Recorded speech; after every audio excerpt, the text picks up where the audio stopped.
qu'il y avait eu environ 700 Allemands.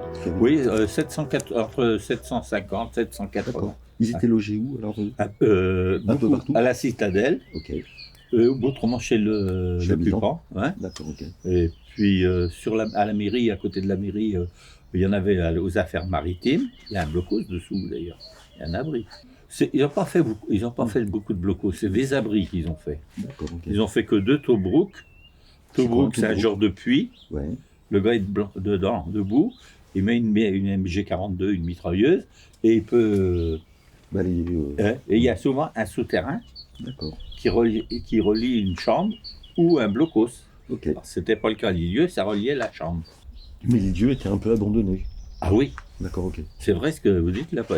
L'Île-Dieu était vraiment abandonnée. De toute façon, toutes les maisons de l'Île-Dieu, ils avaient au moins une vache, un âne pour survivre. Mais il y a une histoire. Vous la prendrez comme vous voulez. C'est que comme les Allemands avaient pas mal de chevaux, c'est une histoire. Hein. D'accord. Ils avaient pas mal de chevaux, ils bouffaient toute l'herbe des prés. Ouais. Et la mère Colombe, la mère Dupont, elle rigolait pas parce que ses vaches commençaient à maigrir pas mal. D'accord. Donc elle réussit à partir à Nantes. Oui. Là, acheter des paires de lunettes, des grosses paires de lunettes d'herbe. Ouais. Elle est revenue, elle a mis ça sur ses vaches et bouffait du goémon et croyant que c'était de l'herbe. C'est pas... D'accord, ok. Donc ça s'adapte. Ça passe, mais ça passe pas. D'accord, ok. Dans les rues de l'Île-Dieu, il reste encore où ils mettaient des chaînes le soir. Ah d'accord, ok. Avant d'arriver à l'église, sur la rue dans Saint-Simon, il reste encore un endroit avec les boucs. Okay. Là, il y avait des chaînes qui barraient le passage à partir d'une certaine heure. D'accord, couvre-feu. Okay. Oui, couvre-feu. Okay, là, il y avait 2 endroits. Le deuxième, je ne me rappelle pas exactement où il était. D'accord. Mais celui-là, il existe toujours. Hein, de toute façon. Ouais. Et autrement, il y avait beaucoup de mines. Oui. Et tout le coin autour du Grand Phare, c'était miné tout autour. À la pointe du but, c'était miné aussi. Donc, du coup, il n'y a pas eu des gens qui sont... Si, il y a eu un jeune à l'époque qui est venu pour braconner des lapins dans le quartier. D'accord. Son collègue a monté sur une mine et puis, je crois qu'il a été tué. Et lui, il a perdu un œil. Et donc, les 700 Allemands sont partis de nuit, juste avant que les Alliés arrivent alors? Ah oui, mais les Alliés ne sont même pas venus. Hein. Ouais. Ah non. Il y a eu un commando... Alors, j'ai un doute de savoir si c'était vraiment un commando belge ou canadien. D'accord. Certains me disent que c'est un commando canadien. Moi, j'ai eu pas confirmation, mais que c'était un commando belge qui est venu un matin d'août. Ils ont pu venir vers le 27-28 août. Okay. Le champ de mine marine se trouvait derrière la pointe du but, assez loin, pour que les bateaux puissent faire un grand tour. Sinon, ils passaient dans le champ de mine. D'accord. Et pour rejoindre Saint-Nazaire ou rejoindre plus loin. D'accord, ok. Voilà. Puis il y a quelques hommes qui sont partis de l'Île-Dieu, cachés dans des bateaux. Okay. La quantité, je ne sais pas. Cachés dans des bateaux, sous les bâches, tout ça, qui ont rejoint l'Angleterre.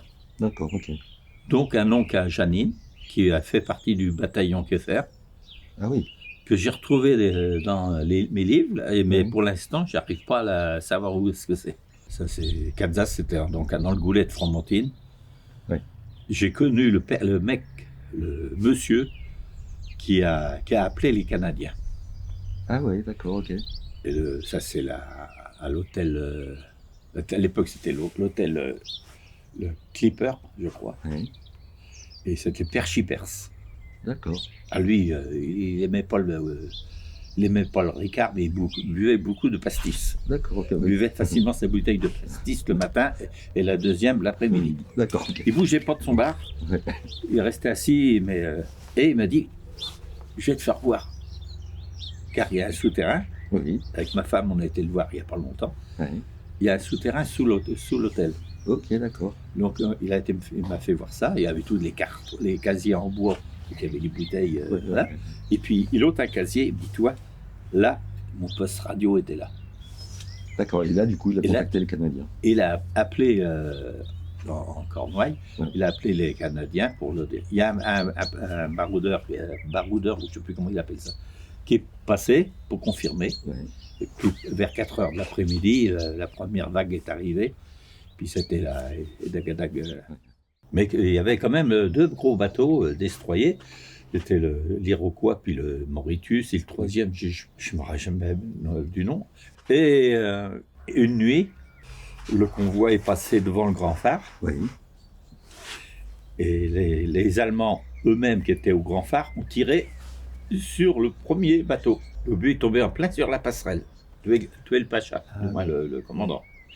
Il y a eu quand même des dégâts de ce côté-là. Okay. Là, derrière le grand phare, il y avait 2 postes de radar, un pour la marine et un autre pour l'aviation, qui était mobile, ce qui veut dire qu'il était sur un plateau et il pouvait le déplacer s'il voulait. Autrement, il y a eu je crois que c'est un Canadien qui s'est écrasé aux Grandes Conches. Un patrouille, le moteur est tombé en panne, tout simplement. Il s'est posé correctement. Il y avait des gens du coin. Ils ont couru. Ils ont porté secours au pilote. Ouais. Le pilote, il a creusé dans le sable. Il a mis son pétard, ses papiers. Et les Allemands sont arrivés à ce moment-là. Bon, ils l'ont fait prisonnier. Sur le compte-rendu G, il a dit qu'il était dans un grand fort. Je pense que c'est la citadelle. Puis après, il a été expédié le surlendemain au Sable d'Olonne, je crois. Oui, c'est ça. Autrement, les autres du Stirling, bon, malheureusement. Mais ils avaient quand même eu le temps de larguer leurs bombes à Saint-Sauveur. Oh, oui, parce que cet avion, il partait dans le Golfe pour larguer des mines marines. Ok, d'accord. Mais c'était des mines très longues, comme des grands cigares.